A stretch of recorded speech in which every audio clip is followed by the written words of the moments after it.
نحمده ونصلي ونسلم على رسوله الكريم اما بعد فاعوذ بالله السميع العليم من الشيطان الرجيم بسم الله الرحمن الرحيم۔ آج ہم سورۃ آل عمران آیت نمبر 56، 57 اور 58 پڑھیں گے۔ اس سے پہلے اللہ تعالیٰ نے حضرت عیسیٰ علیہ السلام سے کچھ وعدے فرمائے تھے کہ وہ وعدے بشارت کے معنی میں تھے کہ میں آپ کو ان سے پورا اٹھا لوں گا، یعنی جو یہود ہیں آپ کے قتل کے در پہ ہیں تو ان کو آپ پر طاقت نہیں دوں گا کہ یہ آپ تک پہنچ سکیں، اور دوسرا یہ کہ میں آپ کو آسمان کی طرف اپنی طرف اٹھا لوں گا، آسمان کی طرف بلند کر لوں گا۔ تو چونکہ یہود کا بھی یہ عقیدہ ہے اور نصارہ کا بھی یہ عقیدہ ہے کہ نعوذ باللہ حضرت عیسیٰ علیہ السلام کو پھانسی دی گئی، تو اللہ تعالیٰ نے اس عقیدہ کی تردید فرمائی اس ایک بات سے کہ انی متوفی کا، کہ میں آپ کو پورا لے لوں گا، اور دوسرا ورافعک الیہ، کہ میں آپ کو اپنی طرف اٹھاؤں گا، اور تیسری بشارت یہ فرمائی کہ جو آپ کے متبعین ہوں گے ان کو ہمیشہ فوقیت دوں گا ان لوگوں پر جو آپ کے منکرین ہیں۔ تو حضرت عیسیٰ علیہ السلام کو ماننے والے یہود بھی ہیں، نصارہ بھی ہیں اور مسلمان بھی ہیں، اور منکرین حضرت عیسیٰ علیہ السلام کے یہود ہیں۔ تو اللہ تعالیٰ نے یہ اپنا وعدہ پورا فرمایا، اور ہمیشہ سے نصارہ کو اور مسلمانوں کو یہود پر فوقیت رہی ہے، اور اگر بالفرض کسی جگہ پر یہودیوں کو کچھ حکومت مل جاتی ہے تو آپ اس میں دیکھ سکتے ہیں کہ یہ ان کی اپنی قائم کردہ حکومت نہیں ہے، وہ بھی یوں سمجھ لیں کہ نصارہ کے ماتحت ہی ان کی، مسیحیوں کے ماتحت ہی ان کی حکومتیں چلتی ہیں، اور قیامت کے قریب تو ان کی یہ جو علامتی حکومت ہے یہ بھی بالکل ختم ہو جائے گی، اور وہ 40 دن کا ایک غلغلہ سا ہوگا جو دجال کے تحت یہ لوگ جمع ہوں گے، اور پھر ایک دفعہ ان کا ہلہ اٹھے گا، اور پھر حضرت عیسیٰ علیہ السلام اور امام مہدی ان کے اللہ تعالیٰ ان کے نزول فرمائیں گے، حضرت امام مہدی کو ظاہر فرمائیں گے، اور اس کے بعد پھر ان کا جو عارضی طور پر غلغلہ ہے اور ان کی جو حکومت ہے تو بالکل ہی ملیا میٹ ہو جائے گی، ختم ہو جائے گی۔ اور یہاں تک کہ اگر کوئی یہودی، یعنی اب تو یوں سمجھ لیں کہ یہودی ماتحت ہیں اور زندہ رہنے کا حق ہے، لیکن جب حضرت عیسیٰ علیہ السلام تشریف لے آئیں گے تو پھر ان کے زندہ رہنے کا بھی حق ختم ہو جائے گا، اور پھر ان کو قتل کر دیا جائے گا۔ یہاں تک کہ اگر کسی درخت کے، کسی پتھر کے اوٹ کے اندر یہ بیٹھے ہوں گے تو وہ درخت اور پتھر یہ کہے گا کہ یہ میرے پیچھے یہودی چھپا ہوا ہے، تو اس کو وہاں پر قتل کیا جائے گا۔ تو اس طرح سے یہود کا نام و نشان دنیا سے ختم ہو جائے گا۔ ہاں البتہ حضرت عیسیٰ علیہ السلام جب تشریف لائیں گے تو وہ صلیب کو توڑ دیں گے جو عیسائیوں نے اپنی علامت بنا رکھی ہے، یعنی ان کی علامت ختم ہو جائے گی۔ اب وہ سارے کے سارے جو عیسائی ہیں وہ حضرت عیسیٰ علیہ السلام کی اتباع میں وہ مسلمان ہو جائیں گے، اور دوسرے نمبر پر حضرت عیسیٰ علیہ السلام خنزیر کو قتل کریں گے جو کہ یہودیوں کی ایک علامت ہے۔ تو گویا کہ جو نصارہ نے اپنی علامت قائم کی ہے اس کو بھی توڑ دیں گے، اس کو بھی ختم کریں گے، اور جو یہودیوں نے اپنی علامت قائم کی ہوئی ہے تو اس کو بھی توڑ دیں گے، اس کو بھی ختم کر دیں گے۔ اور پھر اللہ تعالیٰ نے ارشاد فرمایا تھا کہ جن چیزوں میں یہ اختلاف کر رہے ہیں، یعنی حضرت عیسیٰ علیہ السلام کی نبوت سے متعلق، رسالت سے متعلق یہ جو ان کا اختلاف ہے، اور حضرت عیسیٰ علیہ السلام کے قتل سے متعلق اور رفع آسمانی سے متعلق ان کا جو اختلاف ہے، تو اللہ تعالیٰ اس کا فیصلہ ان کے درمیان فرما دیں گے کہ سب کے سامنے حضرت عیسیٰ علیہ السلام اتریں گے، نزول فرمائیں گے، تو سب لوگ دیکھ لیں گے کہ اگر نعوذ باللہ ان کو پھانسی دی گئی ہوتی یا ان کو قبر میں دفن کیا گیا ہوتا تو پھر آسمان سے کیسے اترتے۔ تو جس طرح سے اللہ تعالیٰ نے ان کو آسمان پر اپنی قدرت سے اٹھایا، اسی طرح اللہ تعالیٰ اپنی قدرت سے دوبارہ ان کو زمین پر نازل فرمائیں گے، زمین میں بھیجیں گے۔ تو یہ اللہ تعالیٰ نے ان کے ساتھ حضرت عیسیٰ علیہ السلام کے ساتھ وعدے فرمائے، یوں سمجھیں کہ اللہ تعالیٰ نے حضرت عیسیٰ علیہ السلام کو بشارتیں دی۔ اب اس میں دو طرح کے لوگ ہیں۔ اب ایک وہ ہیں کہ جو ان کو مانتے ہیں، ان باتوں کو مانتے ہیں، ان پر ایمان رکھتے ہیں، اور دوسرے وہ ہیں جو اس کے منکر ہیں۔ تو اللہ تعالیٰ نے ان دونوں کے لیے جو ان کی جزا اور سزا ہے اس کو ان آیات کے اندر بیان فرمایا ہے۔ ترجمہ دیکھیں، فَأَمَّا الَّذِينَ، پھر وہ لوگ، کفروا، جنہوں نے انکار کیا،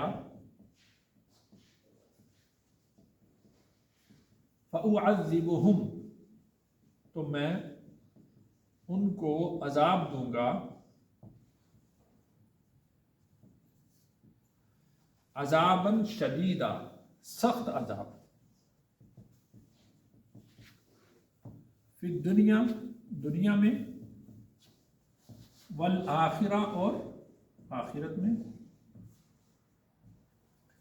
وما لہم، اور نہیں ہے ان کے لیے، من ناصرین، کوئی مددگار۔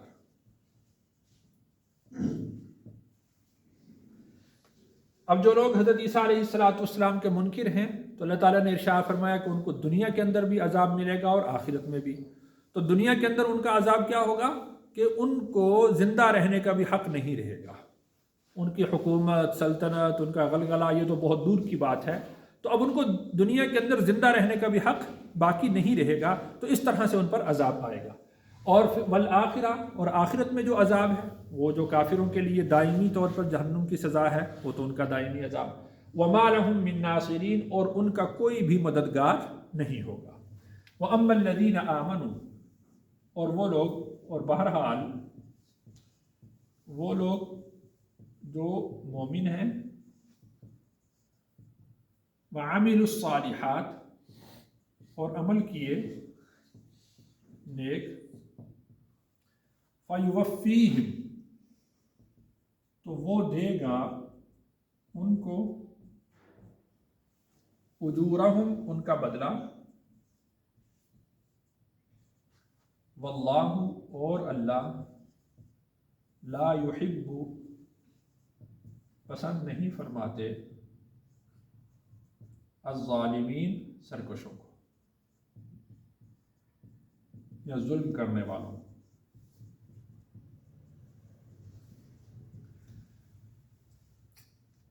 تو یہاں پر اللہ تعالیٰ نے، جیسا کہ قرآن مجید کا اصول ہے، اسلوب ہے، اور اسلام کا بنیادی اصول یہ ہے کہ آخرت کا جو بدلہ ہے بھلائی کے ساتھ، وہ مشروط ہے ایمان اور اعمال صالحہ کے ساتھ۔ تو یہاں پر اللہ تعالیٰ نے اس کو ذکر فرمایا، اور وہ لوگ جو ایمان لائے اور اعمال صالحہ کو انہوں نے اعمال صالحہ کو اختیار کیا، تو فَيُوَفِّيهِمْ أُجُورَهُمْ، اللہ تعالیٰ ان کو ان کے محنتوں کا، ان کی ریاضتوں کا، ان کی عبادات کا، ان کے ایمان کا پورا پورا بدلہ عطا فرمائیں گے۔ واللہ لا يحب الظالمین، اور اللہ تعالیٰ ظلم کرنے والوں کو پسند نہیں فرماتے، اس لیے کہ اللہ تعالیٰ خود اوصاف حمیدہ کے مالک ہیں۔ تو جو ظلم ہے یہ وصف قبیح ہے، اس کو اللہ تعالیٰ پسند نہیں فرماتے، اور اگر کوئی ظلم کرنے والا ہو تو اللہ تعالیٰ اس کو بھی پسند نہیں فرماتے۔ تو جو اللہ تعالیٰ ایسے وصف کو پسند نہیں فرماتے تو اللہ تعالیٰ خود کسی پر کیوں ظلم کریں گے؟ اور جیسا کہ اللہ تعالیٰ نے قرآن مجید میں بارہا ارشاد فرمایا کہ اللہ تعالیٰ اپنے بندوں پر ظلم کرنے والے نہیں ہیں، یعنی اگر کسی نے گناہ نہیں کیا اور اس کا گناہ درج کر دیا جائے، یا کسی نے نیکی کی ہے اور اس کی نیکی کا اس کو بدلہ نہ دیا جائے تو یہ ظلم کہلائے گا۔ تو اللہ تعالیٰ اس طرح اپنے بندوں کے ساتھ نہیں فرمائیں گے، بلکہ اگر کسی آدمی نے کوئی نیکی کی ہے تو اس کی نیکی کا پورا پورا بدلہ اس کو دیا جائے گا، اور اگر کسی نے کوئی گناہ کیا ہے تو اس کے گناہ سے زیادہ اس کو سزا نہیں دی جائے گی۔ ذالک، یہ، نتلوہ، ہم تلاوت کرتے ہیں، علیکا،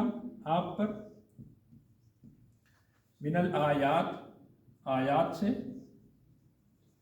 والذکر الحکیم، اور ذکر حکیم سے۔ تو گویا کہ اس آیت میں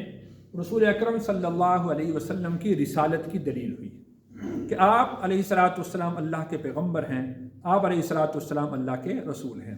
دیکھیے کہ سابقہ اقوام میں جو اہل کتاب ہیں، جن کا یہ دعویٰ ہے کہ ان کو کتاب دی گئی ہے، ان کے پاس بڑا علم ہے، تو وہ آپس میں جس معاملے میں جھگڑ رہے ہیں، جس معاملے کے اندر وہ دونوں پریشان ہو رہے ہیں اور وہ دونوں اختلاف کر رہے ہیں، رسول اکرم صلی اللہ علیہ وسلم نے کس طرح صاف صاف واشگاف الفاظ کے اندر اس مسئلے کی تنقید کر دی، اس مسئلے کو بیان کر دیا۔ یعنی یہود یہ کہتے ہیں کہ ہم نے ان کو پھانسی دے دی اور ہم نے ان کو نعوذ باللہ زمین میں دفنا دیا، اور عیسائی یہ کہتے ہیں کہ ان کو پھانسی ہوئی، دفنایا گیا، لیکن اس کے بعد وہ آسمان کی طرف گئے۔ تو اللہ تعالیٰ نے رسول اللہ صلی اللہ علیہ وسلم پر یہ وحی فرمائی کہ یہ دونوں غلطی پر ہیں، دونوں جو اختلاف کر رہے ہیں آپس میں دونوں غلط ہیں۔ درست عقیدہ اور نظریہ یہ ہے کہ اللہ تعالیٰ نے حضرت عیسیٰ علیہ السلام کو اپنے پاس زندہ آسمان پر اٹھایا، اور پھر اللہ تعالیٰ ان کو قیامت کے قریب دوبارہ دنیا کے اندر بھیجیں گے، دنیا کے اندر مبعوث فرمائیں گے۔ تو یہ سمجھ لیجئے کہ حضرت عیسیٰ علیہ السلام کا جو آسمان کی طرف نزول ہے، رفع آسمانی ہے، تو یہ ہجرت کی قبیل سے ہے۔ اب دیکھیے، اگر کسی علاقہ کے لوگ، کسی قوم کے لوگ اگر نبی کی بات کو نہ مانیں تو پھر اللہ تعالیٰ کی طرف سے اس نبی کو حکم ہوتا ہے کہ وہ ہجرت کر جائے، جیسا کہ حضرت ابراہیم علیہ السلام کو حکم ہوا، انہوں نے ہجرت کر لی۔ حضرت موسیٰ علیہ السلام کو حکم ہوا، انہوں نے ہجرت کی۔ رسول اکرم صلی اللہ علیہ وسلم کو حکم ہوا، آپ علیہ السلام نے ہجرت کی۔ تو اسی طریقہ سے حضرت عیسیٰ علیہ السلام نے بھی ہجرت ہی کی ہے۔ ہاں، البتہ یہ ہے کہ ہجرت کا مقام الگ ہو گیا کہ دنیا سے اللہ تعالیٰ نے ان کی ہجرت کروا دی آسمان کی طرف، تو ہجرت کی ہے، اور ہجرت کے بعد حضرت عیسیٰ علیہ السلام جب ماحول ان کے سازگار ہوگا تو اللہ تعالیٰ ان کو دوبارہ دنیا کے اندر بھیج دیں گے۔ اللہ تعالیٰ سے دعا ہے اللہ تعالیٰ مجھے اور آپ کو قرآن کا فہم نصیب فرمائے۔